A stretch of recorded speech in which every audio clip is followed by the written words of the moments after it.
This is 13.4, A Flawed Peace. Setting the stage. World War I had just ended in November of 1918, and come January of 1919, there were peace conferences to establish, obviously, peace, but also stability in Europe following World War I. The Paris Peace Conference was held at the Palace of Versailles, which is just outside of Paris, and delegates from 32 different countries attended. There were some key leaders that came together for these debates. These four main leaders are known as the Big Four.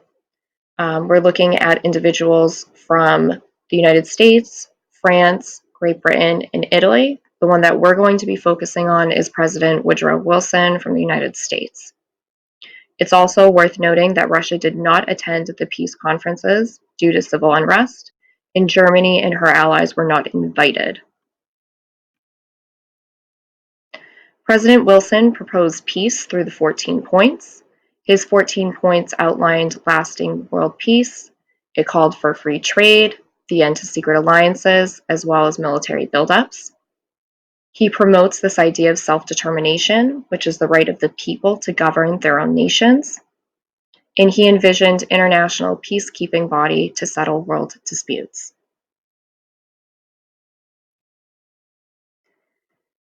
However, Britain and France opposed Wilson's idea, and the Treaty of Versailles was constructed. France and Britain wanted to punish Germany even further because, if you remember, France and Britain fought in the war for 4 years. So eventually the Allies and Germany signed the accord, the Treaty of Versailles, June 1919. It established the League of Nations, which was that international organization to keep peace. The Treaty of Versailles heavily blames Germany for the war, forces Germany to pay damages to nations. Those damages are known as reparations. And the League of Nations was determined to rule these German colonies until they were deemed ready for independence. We also see that with the Treaty of Versailles, there's the creation of the new nations, and we're specifically going to be looking at Austria-Hungary, Bulgaria, and the Ottoman Empire in the next slide, and you're going to see how new nations were formed. So if you look at the German Empire and the Austro-Hungarian Empire on the left, and then compare it to the right, we can see that Germany lost territory. We see the creation of Czechoslovakia. Austria and Hungary are two separate countries now, and we see the formation of Yugoslavia, as well as Poland is carved out. And if we look up here, where Russia also lost some territory with the creation of Lithuania and Latvia.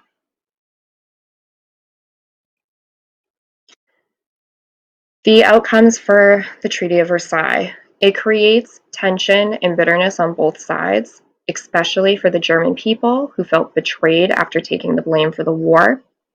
And it's worth noting that America never signs the Treaty of Versailles. A lot of Americans were actually against the League of Nations because they didn't want to be involved in European affairs. There's also some anger from former colonies because they were upset because they did not win independence. And some countries, such as Japan and Italy, criticized the agreement because they didn't gain as much territory as they had wanted.